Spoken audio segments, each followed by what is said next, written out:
say, because a lot has happened. We've seen people grow from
No, it is picture. Put the picture. It's there. That was there.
Hello, can you hear me?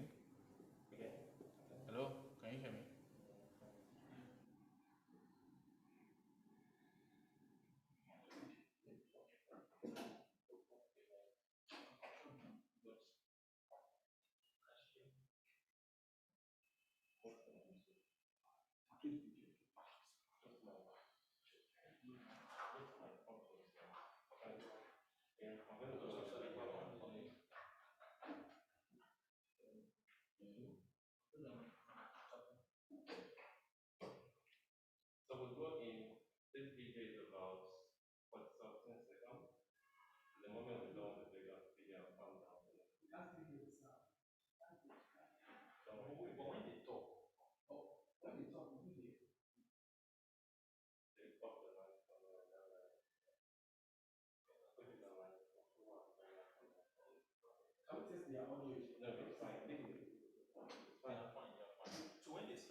Hello, good morning, good afternoon, good evening, wherever you are, and whatever time zone it is. I hope you're having a beautiful day. Thank you for taking time to register and join in. You do us the biggest honor. Welcome to the first edition of Accelerex Tech Life, organized by Global Accelerex. Global Accelerex is the leading provider of electronic payment technology and financial solutions in Nigeria. In this series, we will be discussing everything tech in Nigeria, Africa, and other parts of the world. from topics ranging from um, what startup is doing the most, new funding, and what older company is doing their best. We hope to start this edition with a boom, with the biggest and the loudest bang. That is why we've chosen the choicest topic and had the smoothest guest to speak with us today. Without further ado, my name is Chris Ojeba, and I am a product manager at Global Accelerex from the products department. I'll be the host of this session. In this session, we will explore the beauty of tech in Nigeria, specifically what people call the fintech boom. Is it a reality? Is it a bubble or is it a reality?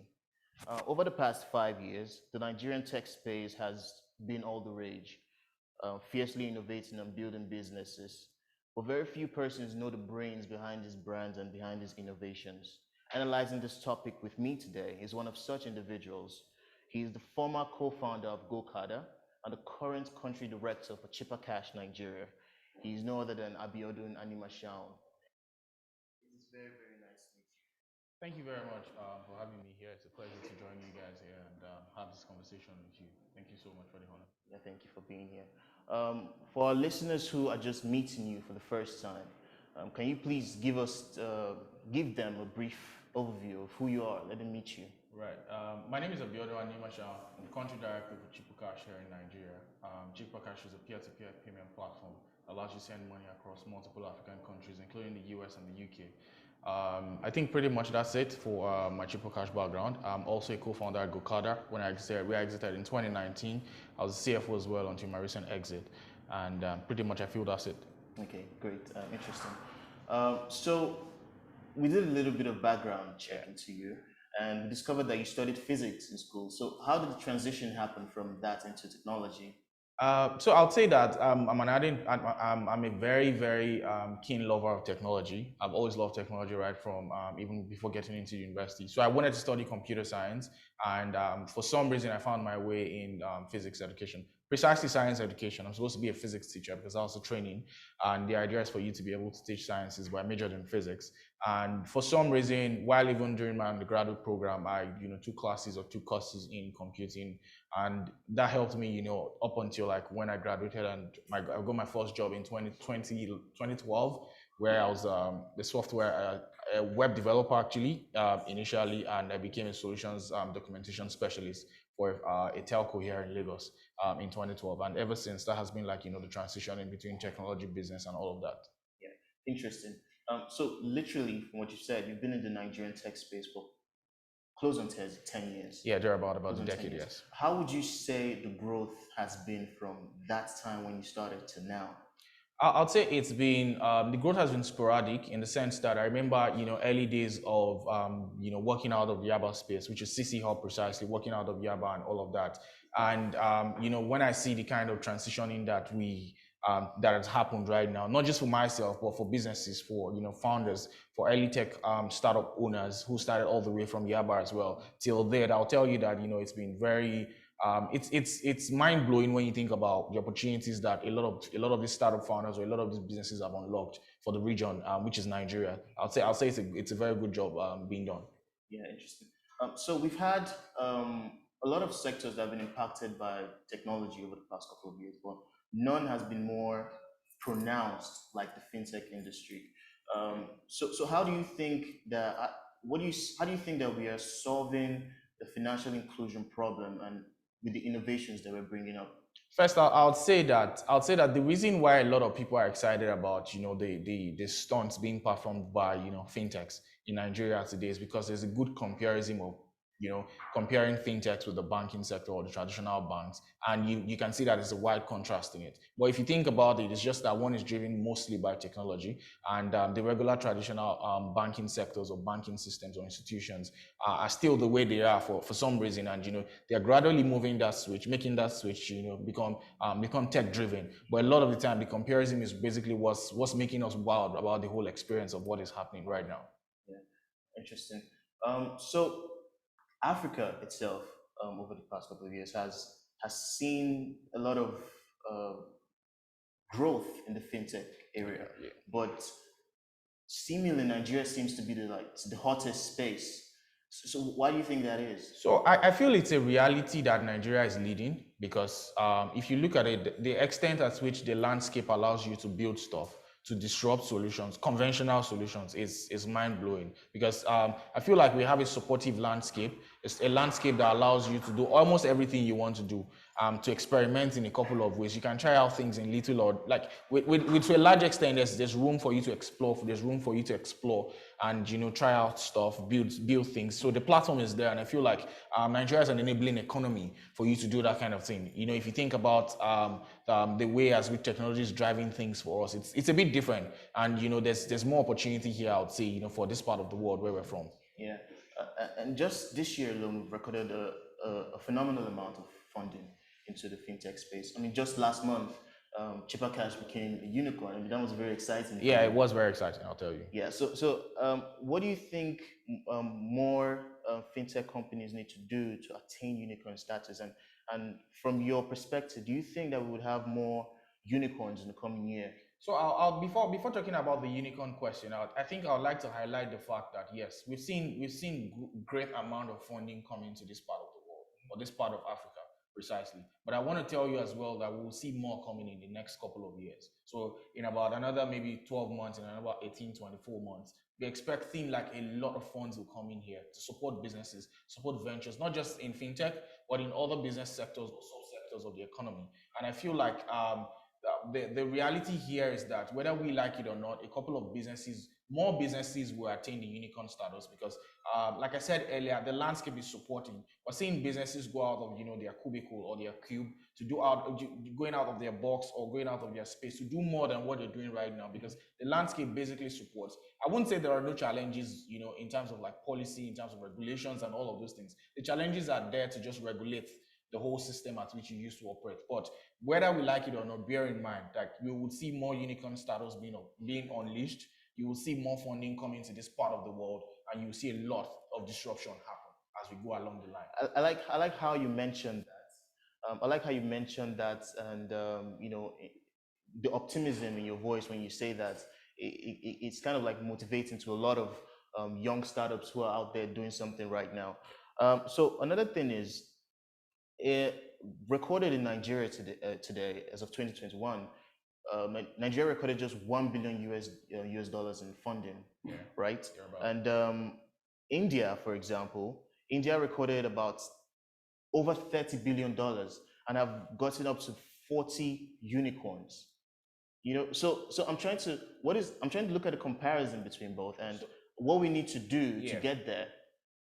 For a country like Nigeria, I wouldn't do a comparison with the likes of India. Doing comparison with the likes of India I feel like it's an ocean that we're trying to cross over the night. It doesn't happen. I think it requires us to soft sail as we go along the line. If you look at it, the status of companies that were birthed out of Nigeria in a 2010 is different from the kind of companies we're founding now. The difference is wide apart. And if you look at it, the kind of check size startups would celebrate in a 2010 is totally different now. As at a 2010, you would see funding rounds of about maybe about $250,000 for seed round. Right now, we're seeing almost about $5 million, in terms of funding for seed round. So I feel like over time, the stories are changing, the narratives are changing. Well, that's why we're here. We're working around this to, constantly change the narrative, change the situation for how these things are being done. And, a lot of perspectives is being put.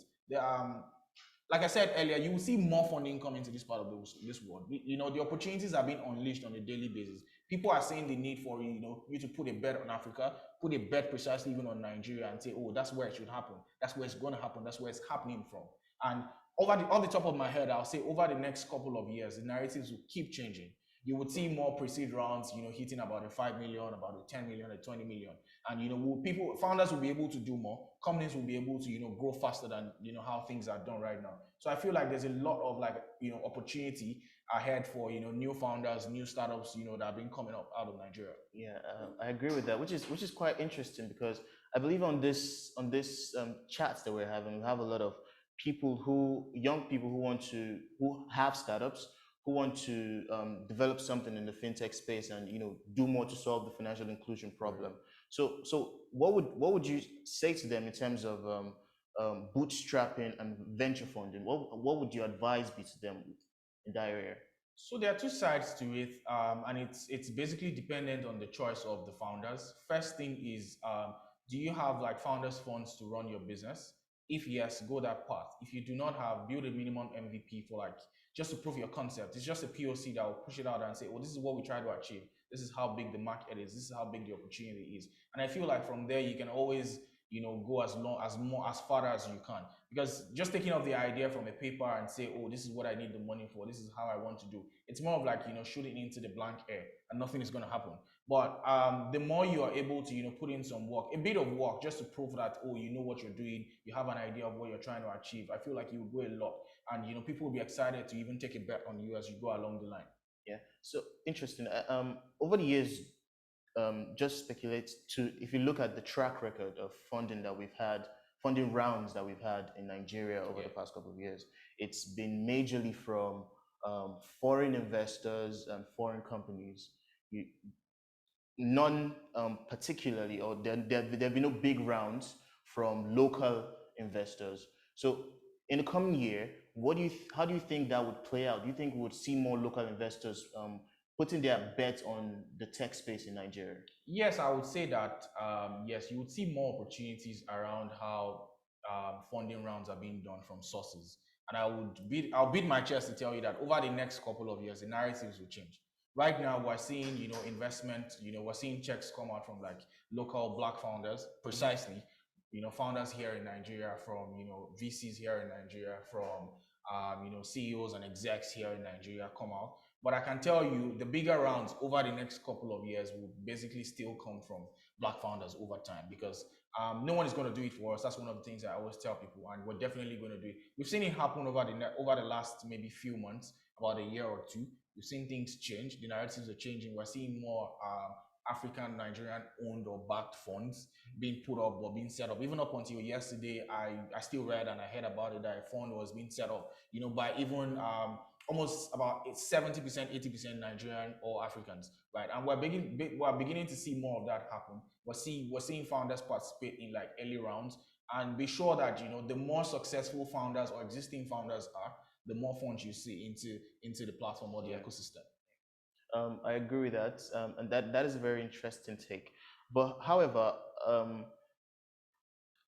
the idea is, we've seen a lot of companies outside of Nigeria attaining public status, but none of Nigerian fintech companies, no matter how big they've gone, and I'm talking the Paystack, the Flutterwaves, the big boys in the fintech industry, so to speak here, none of them have gone public.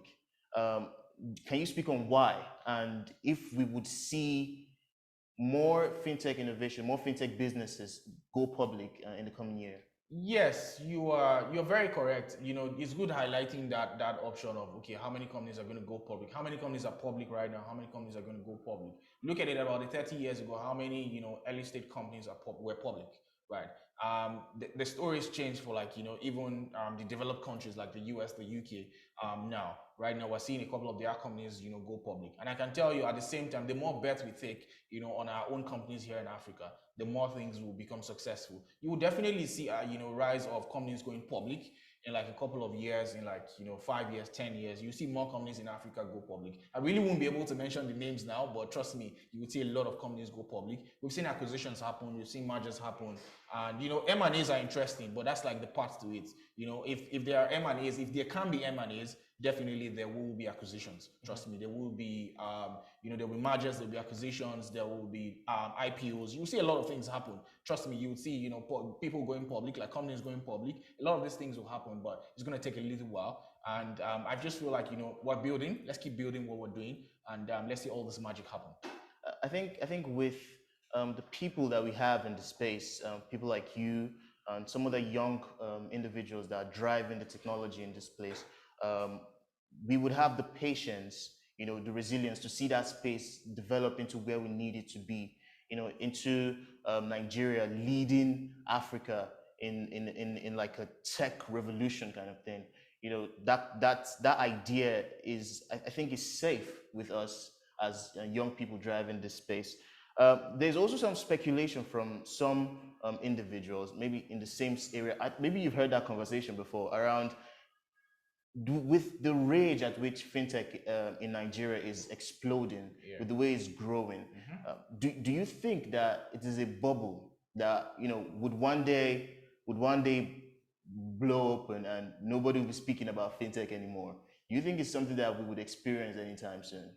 No, I don't think. I don't think. I feel like what we're building right now in Africa or in Nigeria today is a reality. A reality in the sense that um, waking up this morning, I'm sure you made about two, three transactions over your phone, right? That's how it's going to be for a very long time.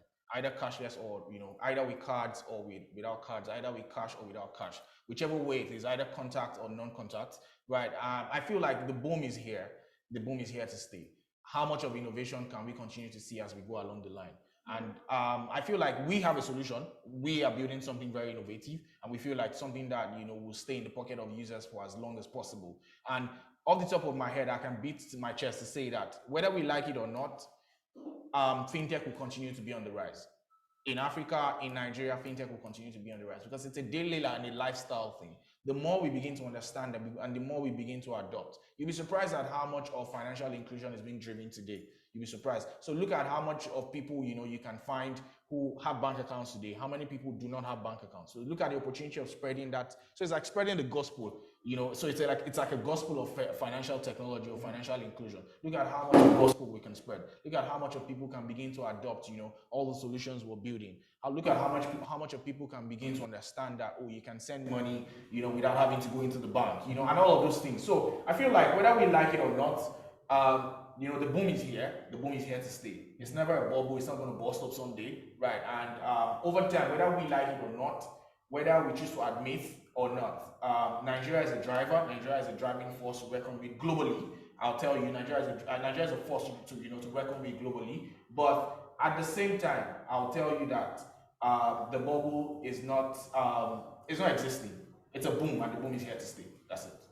I like that. And I like the analogy of fintech or financial inclusion or the innovation we are driving now being the gospel, and how far-reaching it is going. With the moves that we're making, with the technology that we are putting out there, with the ideas we are bringing to life, how far it is spreading. Now, I would say that if you do take a poll, you would see that in some places where the economic activity is quite low, there is not much influx of financial technology in those areas. So I think the question would be, what comes first? Is it economic inclusion or financial inclusion? I think whether we like it or not, economic inclusion is automatically on the move. It's something that is driven constantly on a day-to-day basis. So I feel like what will come first is economic inclusion, whether we like it or not, economic growth. But at the same time, bear in mind, the more you drive economic impact, definitely financial transactions will definitely increase. Why? Because if the more people begin to earn, the more people earn, the more definitely they will be able to make some transactions, pay for things, buy things. There's going to be like exchange of commerce, exchange of financial finance. That's like the idea for me. Right. So we have some questions from our esteemed viewers who have taken time to join us today. I want to really appreciate you for registering and taking time out of your day to join in this session and listen to what we have to say. We have a question from Ore Afolayan. Ore, thank you for sending in your question. Ore asks, why are fintechs building the same thing? He added, when do we start building for the informal sector? So the first thing is a lot of companies are building stuff, but bear in mind that it's going to take a little while for everybody to carve out a niche for them, right? Some people have, some people haven't. So bear in mind that it's going to take a little while. People will begin to, carve out niche for themselves. Whether everybody's trying to build the same thing or everybody's trying to clone themselves. Whether you like it or not, multiplayers are allowed. Multiplayers are allowed. Trust me, even in game, multiplayers are allowed. In any sector of the economy, multiplayers are allowed. And bear in mind that competition breeds innovation. The idea is the moment where two, three people are trying to do the same thing. The next question is, what are you doing different? That's basically what's going to build, birth innovation, because you're basically competing against so many people. You definitely want to do something different. So, like I said, competition births innovation. Trust me, things are going to change over time. People will begin to carve out niches for themselves. Okay, interesting. There's another question from Nelson Osage. Nelson, thank you for sending in your question. Nelson asks, do you see the adoption of blockchain technology as the future in fintech? That's a very tricky question, to be very honest, because when you think about blockchain, it's very broad, and we can't write it off. We basically can't write blockchain off. But the truth of the matter is, at the same time, in as much as we're trying to build stuff, we should also understand that there needs to be regulation to an extent. That's what a lot of this. That's basically what's hindering, the adoption of blockchain and a lot of other things on the blockchain realm. I just feel that over time we need to see things happen. Regulations will begin to favor everybody, and things will begin to get better as we go along the line. Very interesting. There's also a question from Clemens Eki. Clemens, thank you for sending me your question. Clemens asks, Clemens is asking is, how do you find investors for your fintech startup? I would say that the investors are readily available. There are a lot of people who have the funds and the checks to, take a bet on you. And the moment you're beginning to build something innovative, something that is solving a problem in the market, with the right metrics such as users, value, transactions, you definitely get investors, express interest in what you're doing. So you can be rest assured that I'm not saying you'll find them on the streets or on the road or somewhere, but there are definitely investors who are also looking out for, where to put their checks and put their money. So the investors are readily available. They are available everywhere. There are communities, there are VC communities, there are VC platforms you can always go to and express your interest, speaking to investors and all of that. All right, thank you very much. So there's also a question from Usman. Usman Asimegbe, sorry if I don't pronounce your name correctly. Usman asks, apart from dependence on credit bureau built by traditional banks, in what innovative ways are fintechs improving credit? Improving credits, you would realize that what even the credit bureau has today, that's to say as the credit bureau, what the credit bureau, that's the CB, what the CB has today as we speak is basically historical data built by the banks over the years. So we're looking at about 15, 20 years historical data that these guys have been able to build and capture and provide, to the credit bureau for them to make decisions on credit and loans and a couple of other things. But I feel that fintechs are definitely going to take over from there over time, because whether you like it or not, there are micro lending companies, there are lending companies, there are loan or financial institutions that are on the rise today. This historical data, a lot of them are transitioning to provide core banking financial services. Thereby, bear in mind that these guys will also begin to keep historical data from where the banks have done their job to. So imagine the banks have done their job from between maybe like the 1990 to 2021, right? You'll see a lot of fintechs take over from 2021 till like forever, because the fintechs are here to stay. I feel like they're even doing more in terms of penetrating into the market, reaching out to people even more than the banks. They're even more accessible than the banks. So you begin to see a lot of them transitioning to have those data and provide that service better than even what the credit bureau has been doing. All right, interesting. Thank you very much for that take, Abby. There's also a question from Michael. Michael asks, are there opportunities for investments in promising fintech startups? What are the channels and the minimum? In what? Promising fintech startups. Okay, yes. He asks, what are the channels and what are the minimum entry points? So the minimum entry points differ, but okay. I would beat my chest to tell you, honestly, there are opportunities. There are big opportunities for you to get investments, from promising fintech startups. I feel like a lot of founders, a lot of exited founders, a lot of successful founders are becoming early stage investors. There are means to reach out to them either via LinkedIn or somewhere.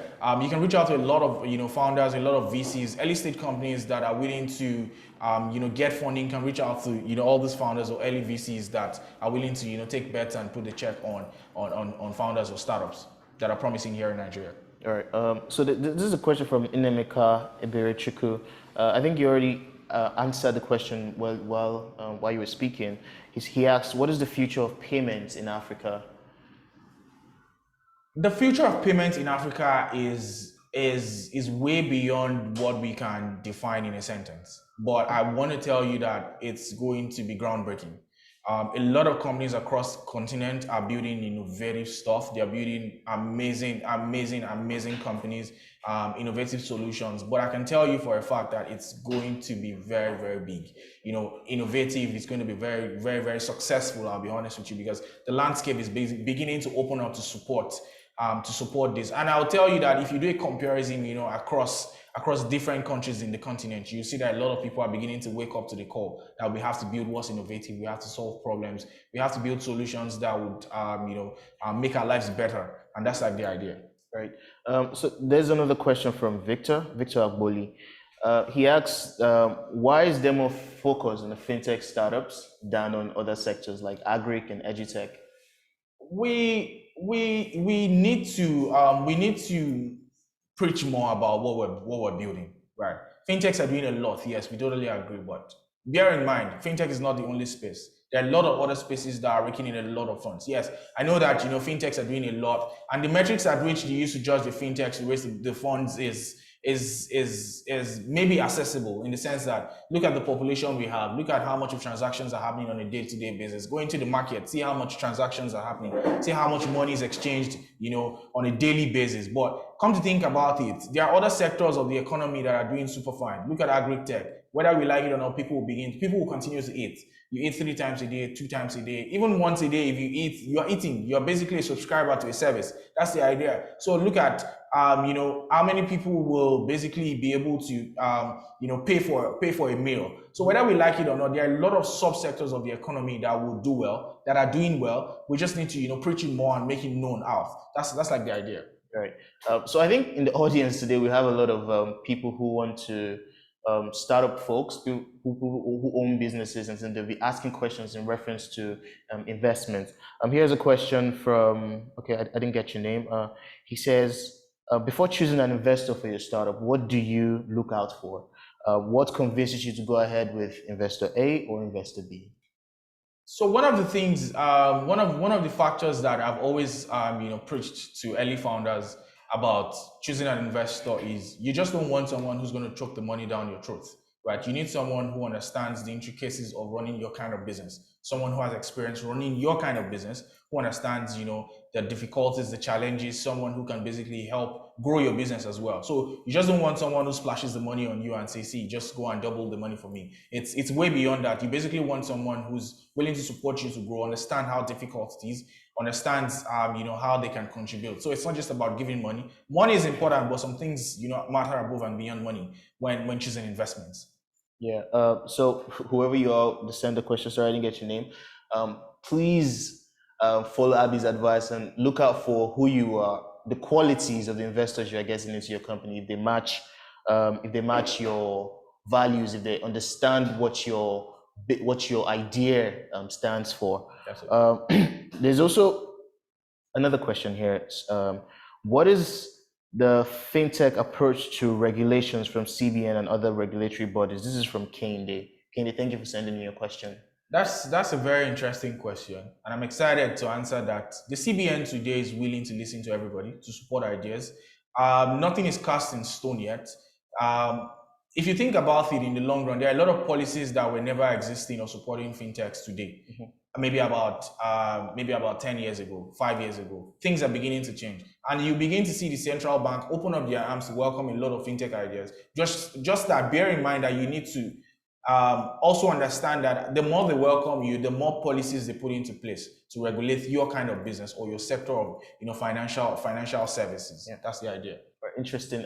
We just add a little to that. We can also see the CBN's approach to embracing emerging technologies with the launch of the INERA.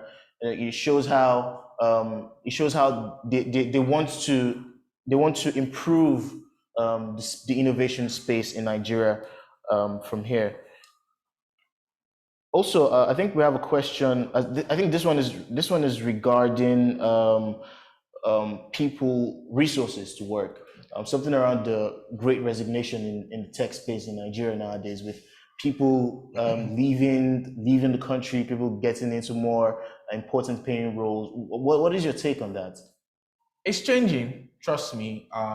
the checks that we used to have, or the salaries that were paid, for employees in tech space as at 2010 is different from what's being paid now.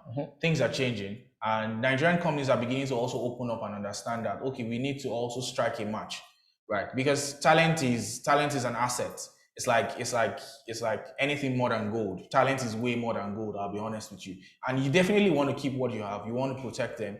You want to make them happy. You want to make them feel welcomed and appreciated. So at the same time, you have to match up with like what standards are across, and we're beginning to see that happen. I can tell you that the more we see funding come into this part of the world, the more opportunities will be there for employees, for a lot of people in between that that depend on this means for survival. Yeah, which is interesting on one side, but the other segment is we see a lot of foreign companies. I don't want to say poaching, but approaching the talents that we have here. And like you mentioned, talent is gold. So if they recognize it first, they get to poach those talent themselves. So it becomes it becomes a very competitive landscape, resource wise, to balance how a Nigerian tech company would pay an engineer versus how an American tech company would pay an engineer. You're right, and I would like to highlight that, just as I said earlier, competition breeds innovation. Trust me, if you have a pool of, and this is a typical example, you have a pool of like 200 developers, and you see a foreign-based company that wants to pay 3x what you're paying them today, that's coming to milk almost about 70% of your talent.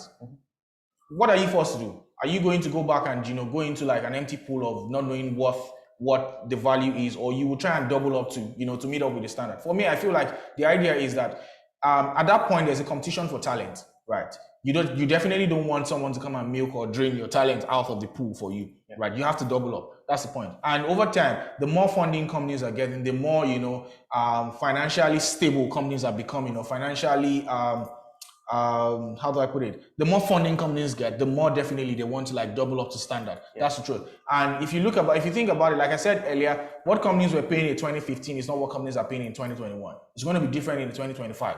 It's not like we have to wait till then, but trust me, things are changing on a daily basis. Things are changing. People are becoming more enlightened that, I can earn more if I live here. Definitely, if I'm going to live here, it's a problem for me as a business owner or as a company, right? Because I definitely lose you as a talent, right? I have to go back to the pool and start looking for new talents to, to hire, to onboard, to train, and all of those things. So I feel like over time, there's a war right now for talent. It's very competitive, and that's going to be a reason or a factor for companies in Nigeria to double up in terms of like what are we going to pay? What are we going to pay our talents? What are we going to pay our employees? All right, interesting. So I mean, great advice, Abby. For all of us who have or for everyone in the audience who already have tech companies growing, the advice is to try to meet up, try to make your people happy, your talent happy in any way you can. It goes beyond even benefits. Definitely. It goes beyond benefits. It boils down to how are they being treated in the environment, how are they being appreciated for their work, what value do they gain from the idea that they are building? Because as much as it's a business, it's an idea, and they have to share the idea to facilitate in the growth of it. So Abby, great session. Thank you for talking with us. One more thing. What are your predictions for 2022? Predictions for, it's a bit funny because nothing is cast in stone. But let's see more friendliness from the regulators. That's one. I can beat my chest to tell you that the regulators are willing to do more for us as business owners or early stage companies in this space. That's one. Number two, more funding is going to come. I can tell you for a fact that more funding are going to happen, in 2022. Acquisitions, yes, acquisitions are going to happen in 2022. We'll see more of that happen. More startups are going to come out, more ideas are going to be bettered from Nigeria, from Africa precisely. And the last thing, more exits and IPOs. Let's have our fingers crossed. That would happen. Okay. That's it. So very interesting. There is one last question from Victor. Go ahead, Victor is asking, when is the right time to go public? How do you know it is the right time to go public? you just need to be sure, and you need to know that, oh, this is the right time to go public. But for me, off the top of my head, going public is if there is a need for it. If there is a need for you to go public, you can go public. There's nothing cast in stone. There are no metrics to it per se, right? So you just need to make a decision that, okay, it's time for us to go public, right? All right, interesting, Abby. Thank you very much for joining us. Its session has been interesting, educative. I believe every single person who joined in this webinar has learned a lot of things from the conversations that we've had and answers to the questions that they've asked. So just to appreciate you for joining in, appreciate you for taking your time out of your day to register and to actually join in through this session. It is a big honor to us all in Global Accelerex. The Accelerex Tech Live session is going to keep happening. We'll keep dropping links on when it would happen on LinkedIn for all those who follow us on LinkedIn, on Instagram, on Facebook. We would keep dropping links on when it would happen next, and we'll keep bringing up interesting and fascinating guests to speak with, just like Abby has set the pace here. We'll keep doing that for you, and we would appreciate if you keep joining us subsequently. Global Accelerex, for some of you who might not have known, is the leading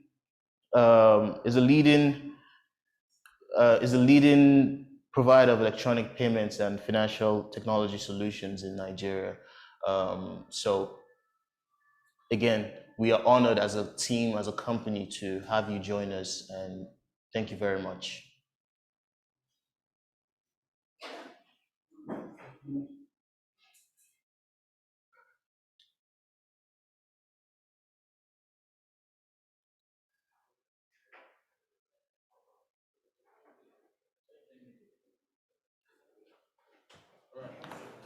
Thanks, man. Appreciate it, man. Can I get a number? Yeah, sure. Thank you so much. Thank you so much. You are very flexible. 081. Yeah, I know. 010.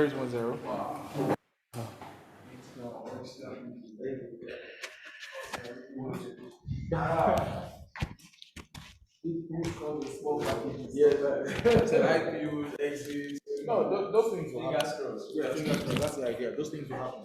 Sorry, guys. We didn't spend up to 45 minutes. Yeah, it was pretty very fast. I think your questions are like very brief. Yeah, pretty very. Thank you so much for having us. Very Yeah, since you're busy.